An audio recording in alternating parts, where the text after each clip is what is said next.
when a murder is left unsolved. You always think, have we missed something? What have we missed? And a killer is on the loose. To look at that individual and think he's capable of doing what he did is quite unbelievable. He carried out the last act of absolute, total control, which is murder. Britain's cold case detectives will never give up. What else can we do? What else should we do to serve the family who've lost a loved one? He's obviously driven down here in the car and deposited her in the undergrowth. That's the unanswered question, isn't it? Why? Why did he do it? No matter how long it takes. This was the last throw of the forensic dice. They'll investigate every angle and uncover every clue. That seemed to be the missing piece of the jigsaw. Until the killer is caught at last. One hurdle after another. We were doggedly determined to succeed. A case like that will stay with you for the rest of your life.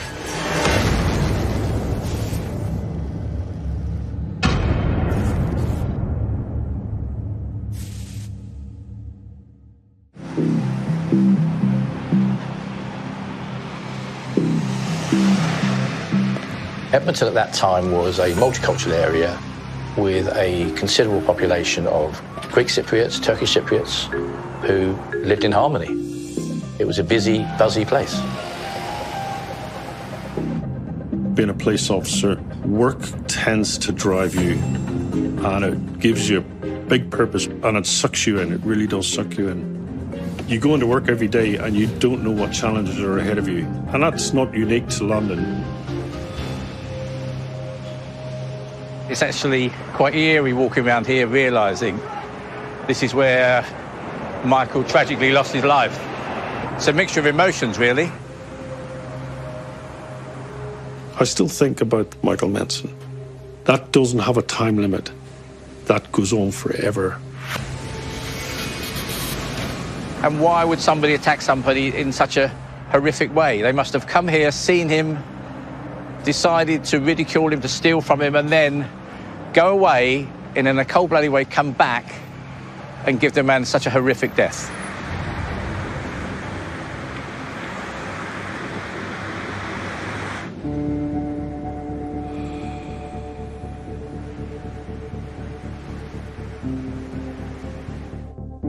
"30-year-old musician Michael Menson is on his way to attend a psychiatric hospital appointment." Michael was being treated for mental illness and had to get treatment every 2 weeks at the local hospital, which was Chase Farm. There were two buses. One was a W6 and one was a W9. One went to Chase Farm Hospital, one went to Edmonton. Michael got on the wrong bus.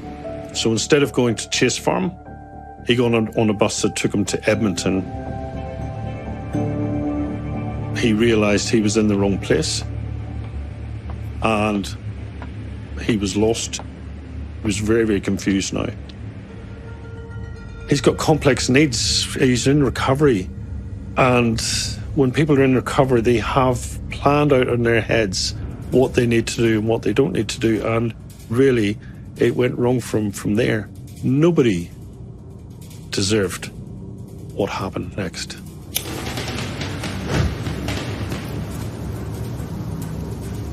Picture in your heads, you are vulnerable, you are alone in a dark street, you don't know where you are, you're not meant to be there, and you get beaten up for a reason that you don't know. And then, not satisfied with that, somebody come back and set fire to you and laughed at you because you didn't realise you were on fire. But initially, Michael didn't realise he was on fire as these people laughed at what they did. And then the panic has set in, the pain has set in, and he's run all the way down towards the flyover, across the North Circular, and back towards the hospital. I don't, for 1 minute, think that he knew he was going to the hospital. I just think he was running in sheer panic because he didn't know where he was. That's when the fire officer and another member of the public came across him and the police were called. There are pockets of fire. The detective put the fire out with his feet, which is probably not the best way to collect evidence. And that's when the ambulance were called. And that's when things really started to go wrong with the investigation. Michael is taken to hospital in a critical condition. The ambulance crew had said to the detective who turned up, he's catatonic. We've touched him and there's no feelings. You know, the fact that they've been trying to put stuff on his back to treat his back and there were no feelings, there was no response. His family were informed. They were told that he'd done it himself. The police initial investigation on the night suggested it was an illness in the street. From the hospital, I'm not sure which Michael's brothers or sisters phoned up to the police, and a police officer took notes, phoned the hospital, and went down to the scene.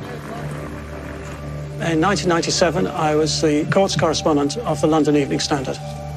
The reaction of the police to media inquiries was low-key, and so it was recorded in the papers as a horrendous incident. It was somewhat pushed to one side in the media, but why he was set alight, or how he came to be alight, was never fully explained. Michael has suffered third-degree burns to 30% of his body. As he fights for his life in hospital, local police officers return to where the incident took place. You know, at least 12 hours had passed before that happened. The scene was walking distance, about half a kilometre from where Michael had been found on fire. And that was where the phone box was, outside the park. In an attempt to put that fire out, he'd leaned backwards into the telephone box, and it was like the Shroud of Turin. He had left an impression of his body in the telephone box.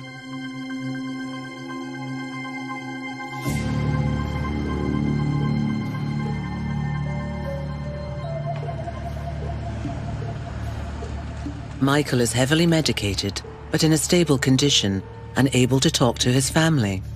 Michael told his brother that boys had done this to him. The Menson family asked the police to take a statement from Michael. I can't remember at what point a police investigation team went to the hospital, but whatever point they went, it was too little, too late. 16 days later, Michael dies from his injuries without making a statement.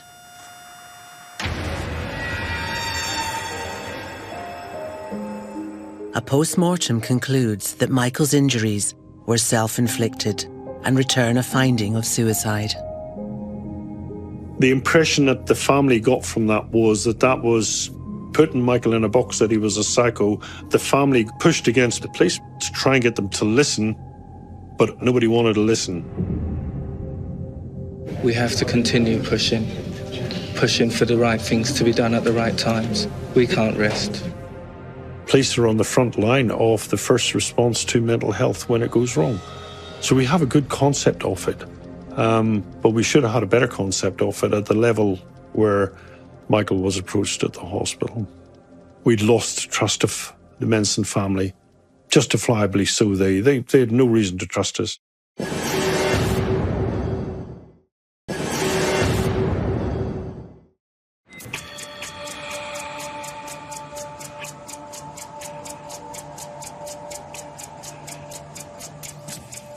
With 30-year-old Michael Menson's death being ruled a suicide, the Metropolitan Police wind down the investigation.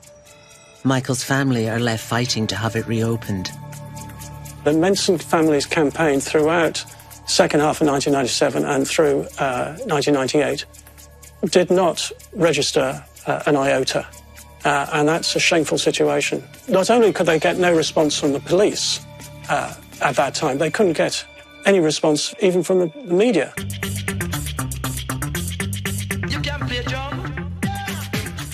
We were like inseparable. Everybody saw Michael and myself as, you know, we were always together. His nickname was actually Tacky, so I never actually called him Michael.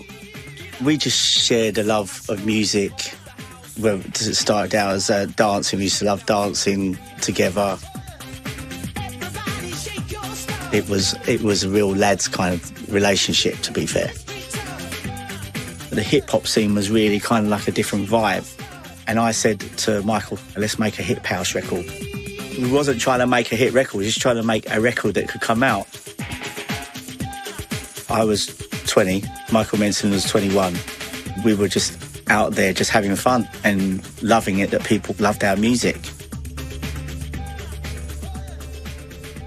And as it got bigger, like all these things, the bigger it was, the bigger the headache, the fun side of it started to go out of the music industry for us, for Michael and myself.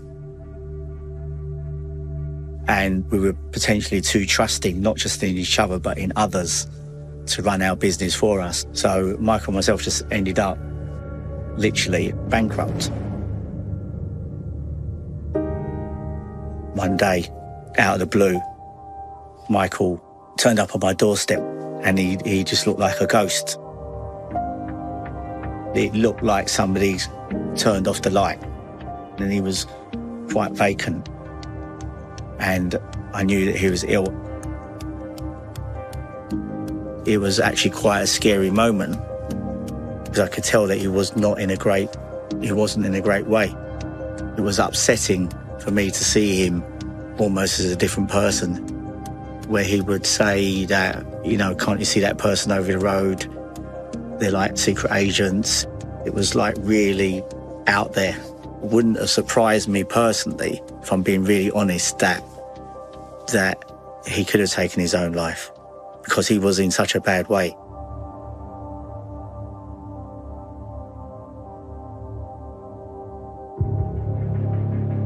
Michael's family do not believe that he killed himself and continue to pursue their campaign to have the police reopen the investigation. The mainstream media were not interested in how a black man has died in horrific circumstances. I don't remember reading any interview, seeing on television or hearing on the radio any interview with the Menson family.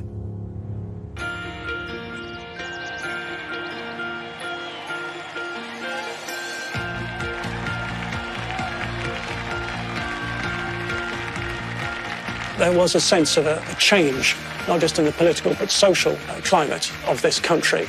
With more than a decade of Conservative rule, it was now a new government with a new Prime Minister, a new set of politicians with a different agenda. People genuinely thought things would change.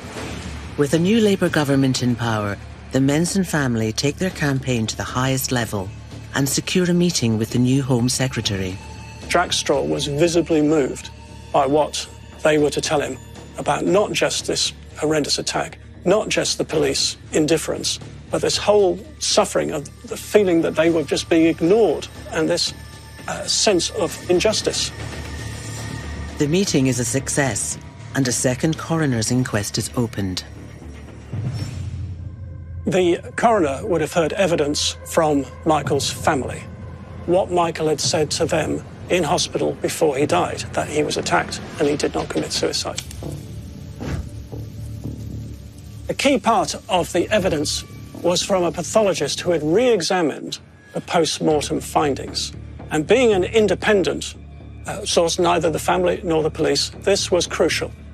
The pathologist found that the case could not possibly have been a suicide because of the array of burns and the impact of the accelerant and the flames.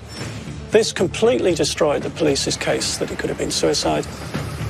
This was truly a nightmare scenario for the Met, and the verdict was unlawful killing. Not suicide, not even an open verdict. Someone had killed Michael, and the police had to recognise that. They completely bungled what should have been a murder inquiry, which was somehow managed to turn into a suicide excuse. They had to act. They had to be seen publicly acting to put this matter right and to get justice for the Menson family.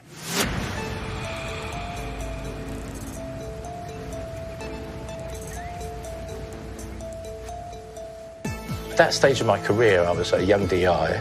I'd been in East London for a couple of years. I knew nothing about the inquiry, so I had an open mind to it.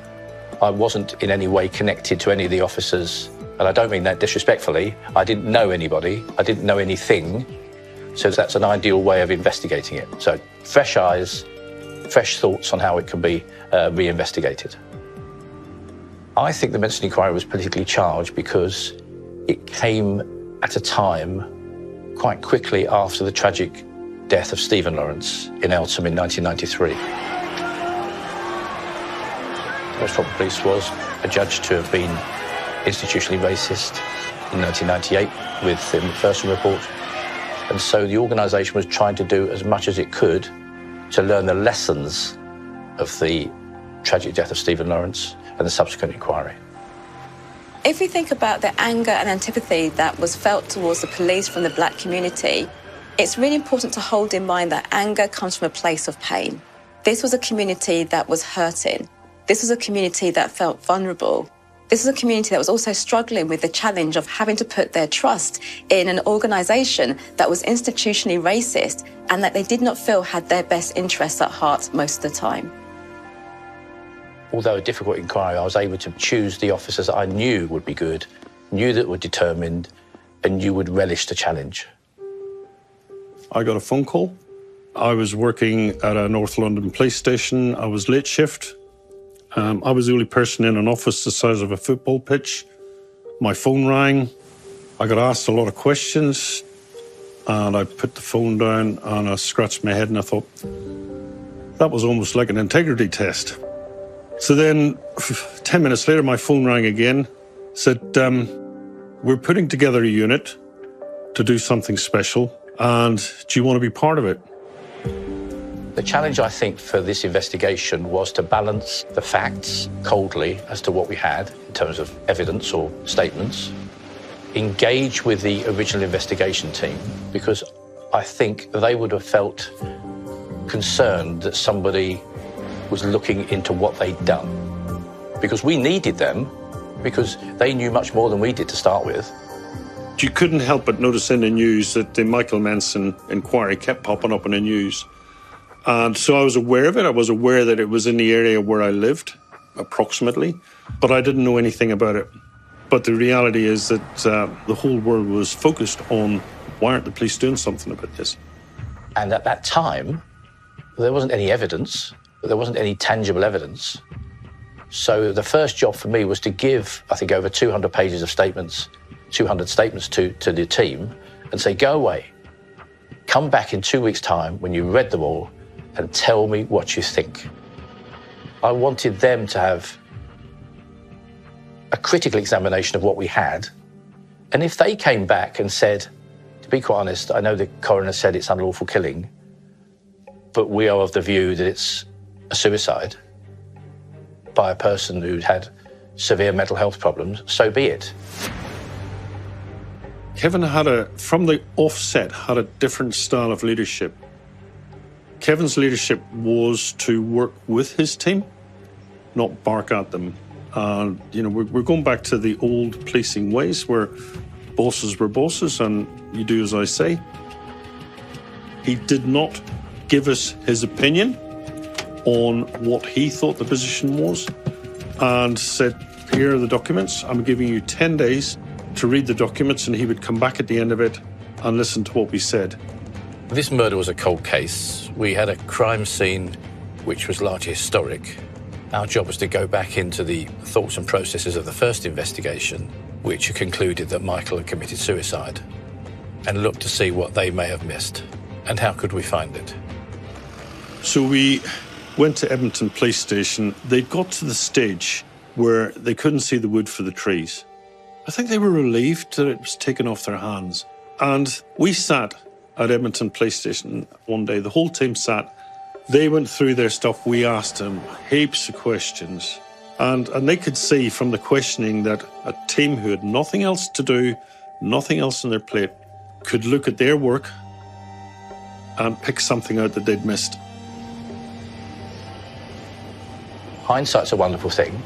I think it's fair to say that after my team examined the paperwork, the intelligence reports, we were unanimous in believing that it had been a tragic attack on that night. And we were not of the view, from what we saw, from what we had, that it was a suicide.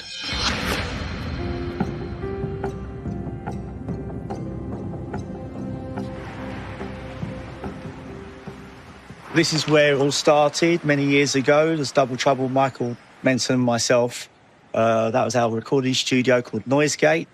And many a time on Saturday, Sunday morning, all the DJs would be eagerly queuing up outside, all the way down there sometimes to get their jingles for their pirate radio stations and mobile discos.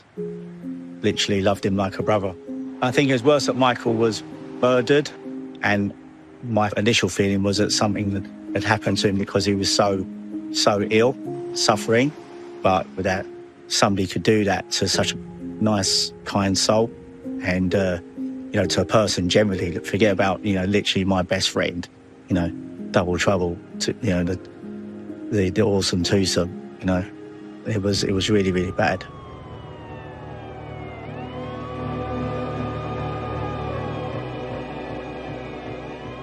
There were persons of interest within the first inquiry that we thought were possibly worthy of further investigation. The first inquiry hadn't been able to establish anything of significance around them, but on the other hand, we didn't have anything anyway. We just had a whole bunch of intelligence and some names of persons of interest. The same names kept popping up. And you could see a pattern where people were reluctant to talk about them, yet they talked about them. There were three persons of interest, that we, as a team, decided were worthy of further investigation. Instinctively, the team believed that these people were worthy of serious attention. We trawled our intelligence databases, and those names just kept coming up time and time again. They were noticeable, not as individuals, but as a group. They certainly were in each other's company a lot. And they would just sit in cars and talk rubbish all night and play their loud music and do stupid things. And people like me would walk past and think, what planet are you from? It's very difficult to actually make a definitive statement as to where somebody becomes a person of interest and a suspect. But as far as we were concerned, they were the only suspects we had.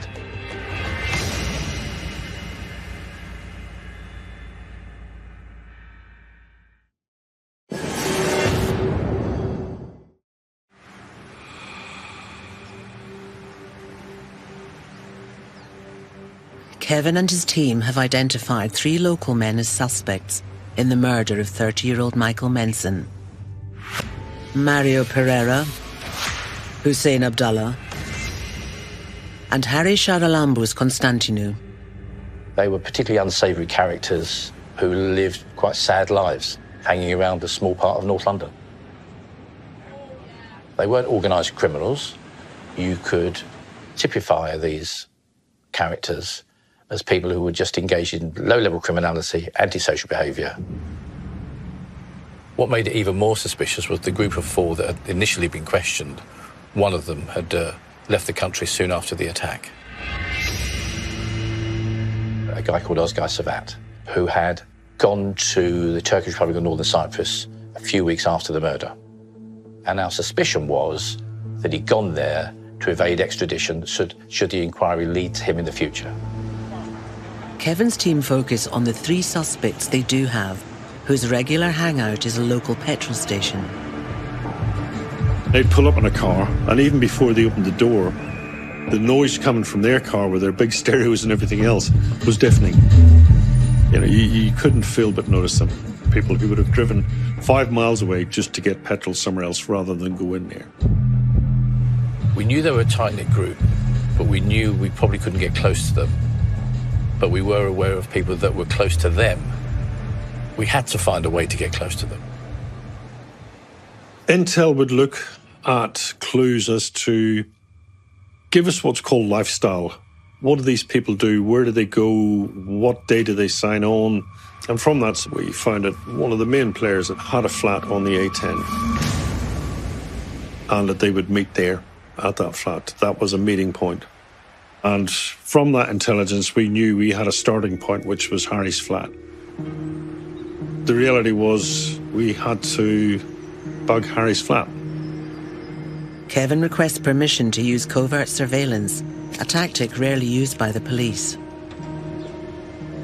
I became involved in the Racial and Violent Crime Task Force, and I spoke to the Chief Inspector Kevin Davis, and I was made aware of the circumstances. I had no doubt in my mind that from the circumstances as described, this had to be an intentional act by a third party. In my view, it was murder, without a shadow of doubt. But my view is that whenever there is a case of complexity, high profile, and a potential adverse outcome, the best thing that can be done is to consult the CPS to find out the best way of gathering evidence and ensuring there is a proper direction for the case. Looking back at the time in question, 1999, it was a bit unusual, to say the least, to have intrusive surveillance. And I think it's a reflection on the approach that was taken in the case to ensure that all areas of uncertainty were checked and decisions were reinforced in the proper quarters. And probably what was done to get that authority was far more complex and difficult than it is today.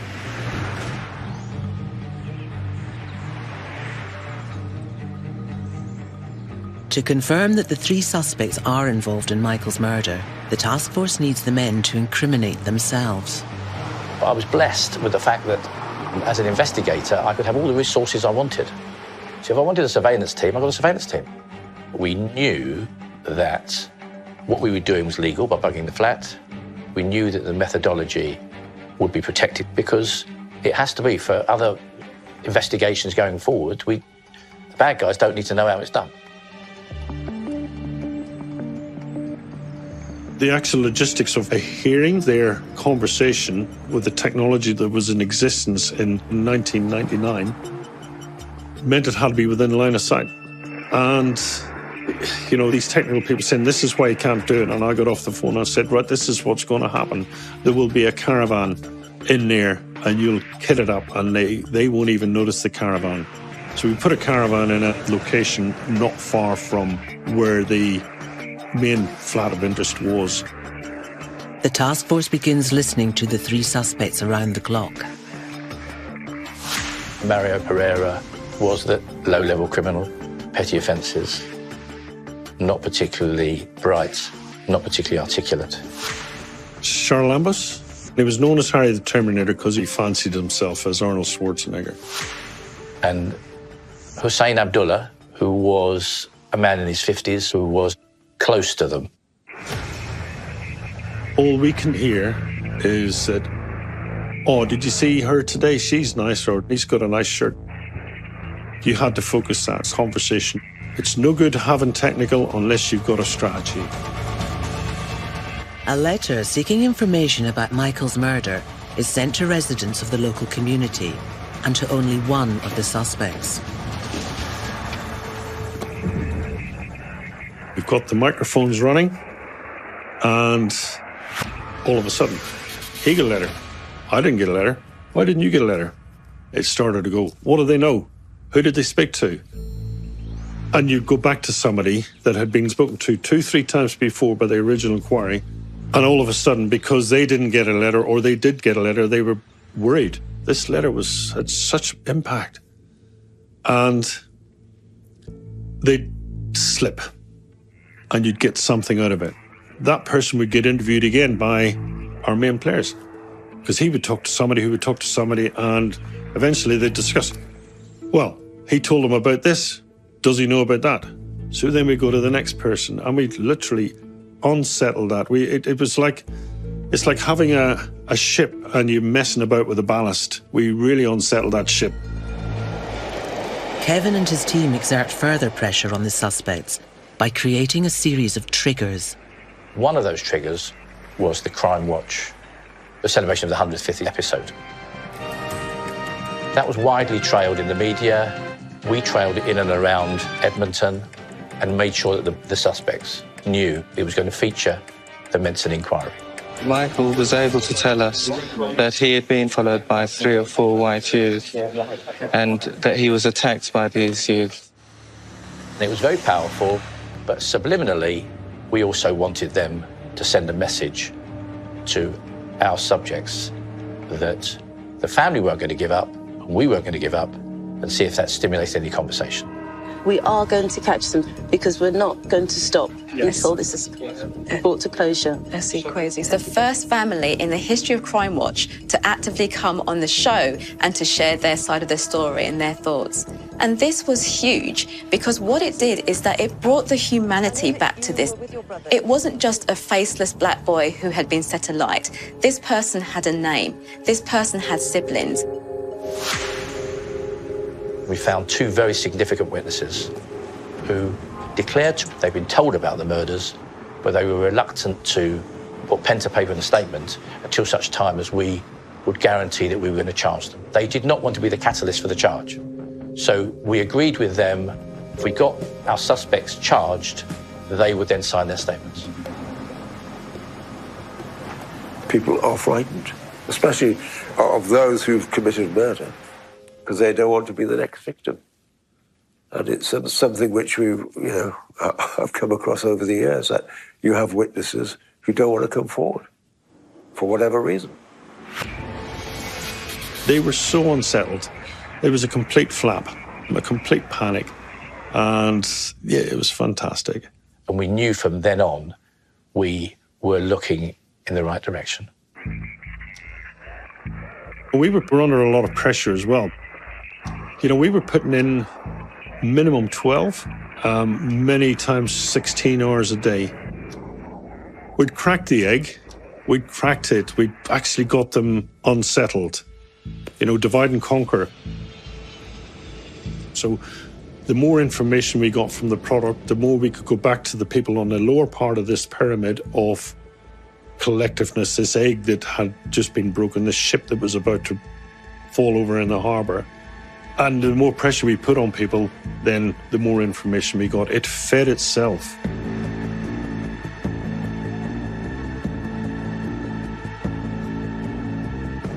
They were starting to put themselves there in the conversations amongst themselves. And there was another party involved, Oscar Shavat. He was the only person who was not in the room, but he was very much part of the conversation.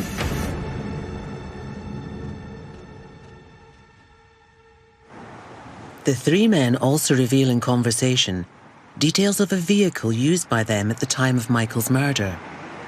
We just lifted it onto a low loader and took it away. And we would hope that they would then be concerned about the forensic opportunities that that had given us. Our aim was to get them to talk about the murder, and they did. They were not talking about their involvement, they were putting themselves there. Mario Pereira's girlfriend had said that a black guy had looked at her on the bus, and their intention that night was to harm a black guy. He wasn't the black person who chatted up his girlfriend, we know that. He just happened to be black, and that's when that racist attack commenced and that horrific abuse that Michael Menson suffered before his death happened.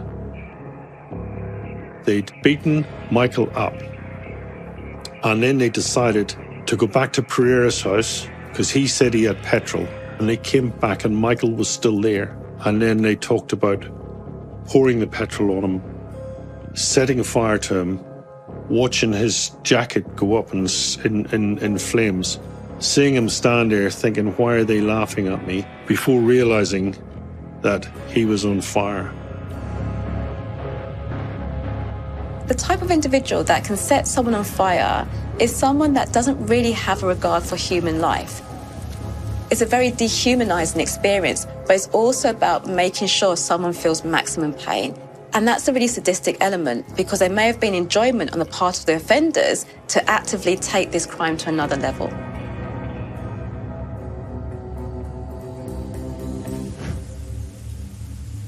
They didn't talk about Michael as a human being. It was almost a sort of a It was an item of excitement they had that night in a very sick way. There's a line I'll never forget. And he burnt like a chicken. And I have to be totally honest, to an investigator, it was a golden nugget. To a human, it was sickening. To think that that's how they thought about what they'd done to Michael Menson. He burnt like a chicken. Trying to stop.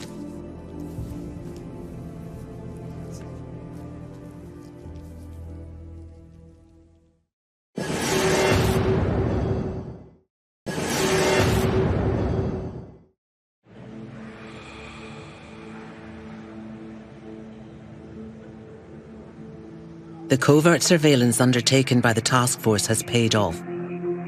Mario Pereira and Harry Charalambous Constantinou are on tape admitting to the attack on Michael.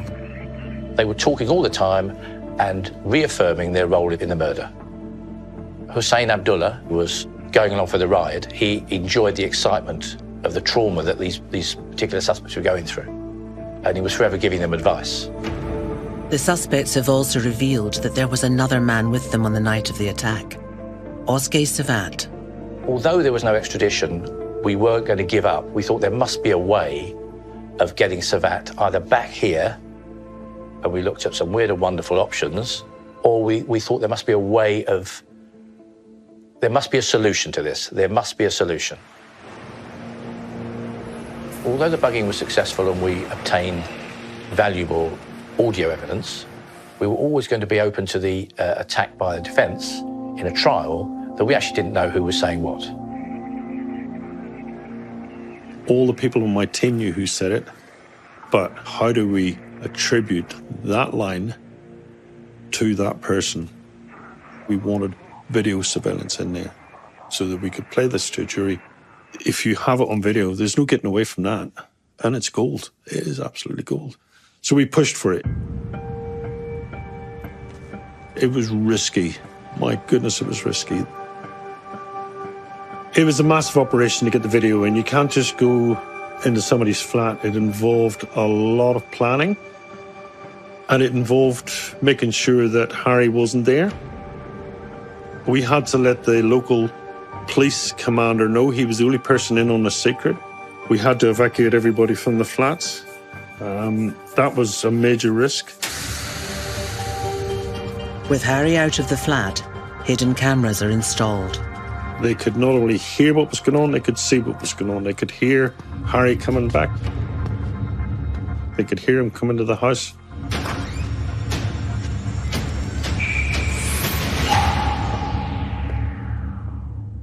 The surveillance phoned me up, said, "Niall, you better come and have a look at this."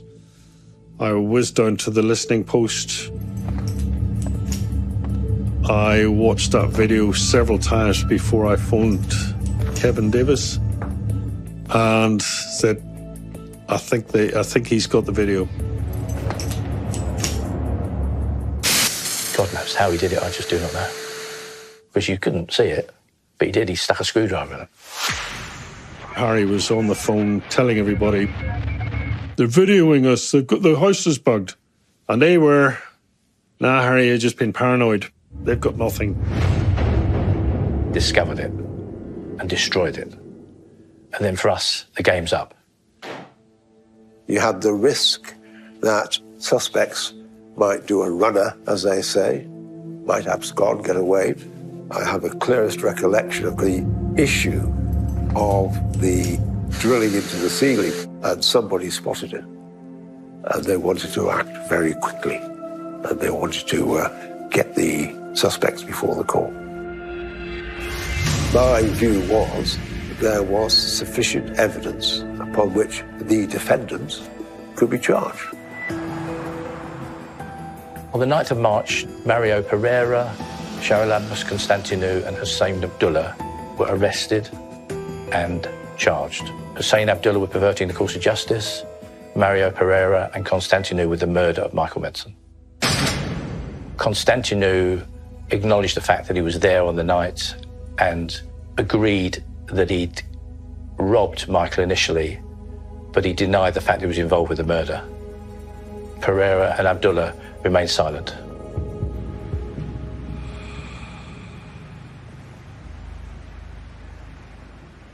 With Pereira, Constantinu and Abdallah in custody, one man remains at large.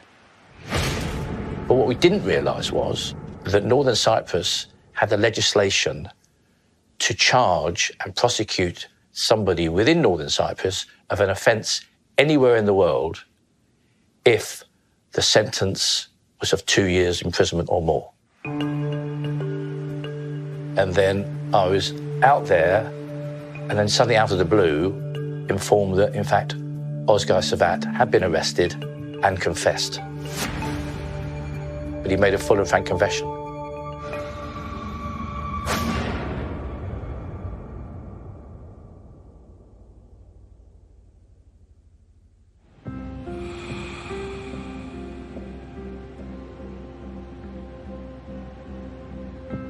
Mario Pereira and Harry Charalambous Constantinu stand trial charged with the murder of Michael Menson. Hussein Abdallah is charged with perverting the course of justice. All three plead not guilty. It was clear to the suspects exactly who was Michael's family, and they showed a complete indifference towards them. There was a sort of sneering approach that they had if they happened to glance in that direction. It was disturbing to watch from the sidelines to see the eye contact which occasionally flashed across court between them in the dock and the family sitting at the side of court. So this was the first time that openly police declared that they had undertaken intrusive surveillance and the evidence was going to be disclosed. Prior to that, intrusive surveillance had occurred on numerous occasions, but it was never used in evidence. This was the first time it was used in evidence. When the jury foreperson said guilty, there was an audible intake of breath, and the Menson family, I could see them holding hands, with their eyes shut, waiting for this verdict, and the sense of relief at the first guilty verdict was immense.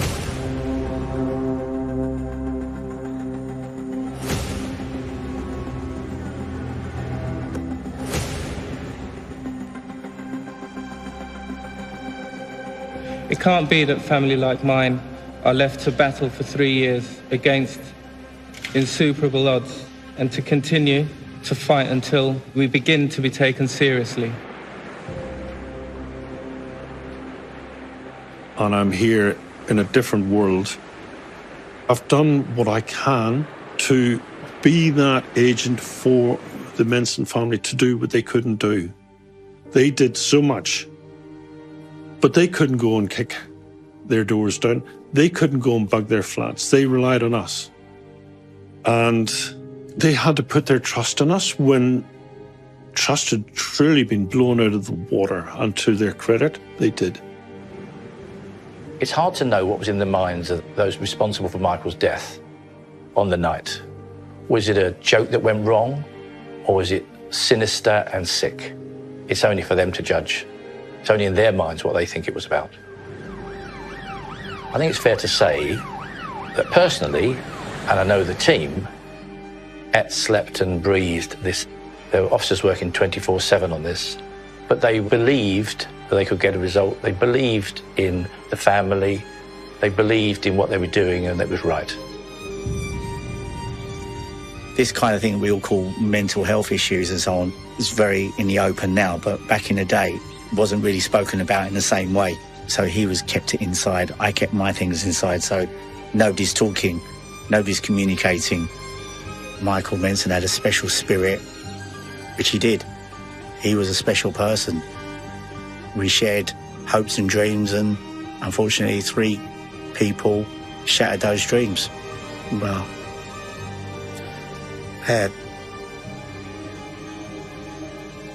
can't do anything about that. Can't change the past.